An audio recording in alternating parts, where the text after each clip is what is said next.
जिनको योगियों ने 7 चक्र कहे, वे सीढ़ी हैं तुम्हारे भीतर ऊंचे चढ़ने की। अगर तुमने मूलाधार से देखा तो परमात्मा दिखाई नहीं पड़ेगा। मूलाधार से तो सिर्फ काम वासना दिखाई पड़ती। अगर तुम पुरुष हो तो स्त्री दिखाई पड़ेगी, अगर स्त्री हो तो पुरुष दिखाई पड़ेगा। अगर मूलाधार से देखा तो परमात्मा का स्त्री पुरुष रूप दिखाई पड़ेगा, इससे ज्यादा नहीं दिखाई पड़ेगा। वो सबसे नीची सीढ़ी है, वहां परमात्मा इसी ढंग से दिखाई पड़ता है। अगर थोड़े ऊपर बढ़े, स्वाधिष्ठान से देखा तो स्त्री की देह ही दिखाई नहीं पड़ेगी, पुरुष की देह ही नहीं दिखाई पड़ेगी, स्त्री का मन भी दिखाई पड़ेगा। थोड़ा सूक्ष्म हुई दृष्टि।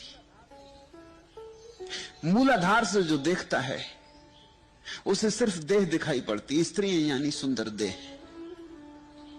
जो स्वाधिष्ठान से देखता है उसे स्त्रियों का मन भी दिखाई पड़ता है, वे सिर्फ देह मात्र नहीं। और जो थोड़ा और ऊपर चढ़ा, मणिपुर से देखा, उसे स्त्री की आत्मा भी दिखाई पड़ेगी। ये 3 नीचे के चक्र हैं। चौथा चक्र है अनाहत हृदय, जिसको मीरा छाती कह रही। जो हृदय से देखेगा वो काम वासना से मुक्त हो गए। उसके जगत में, उसके जीवन चैतन्य में प्रेम का आविर्भाव हुआ। अब उसकी आंखों पर प्रेम की छाया होगी। अब भी वही लोग दिखाई पड़ेंगे, लेकिन अब न उनमें देह दिखाई पड़ती, न मन दिखाई पड़ता, न आत्मा दिखाई पड़ती। अब उनमें परमात्मा की झलक मिलनी शुरू होती। झलक कभी दिखती, कभी खो जाती।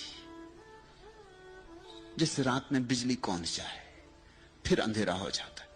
एक क्षण भर को रोशनी, फिर अंधेरा, ऐसी झलकें होंगी। फिर 5वां चक्र है विशुद्ध। झलकें ठहरने लगती, देर देर तक ठहरती।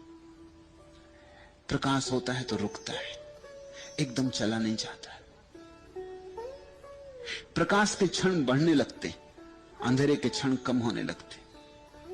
फिर 6वां चक्र है आज्ञा।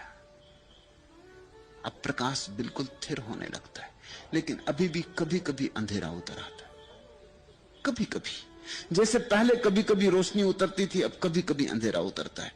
दिनों गुजर जाते हैं, मन रसलीन रहता है, भाव में डूबा रहता है, लेकिन एक आध दिन चूक हो जाती, पैर फिसल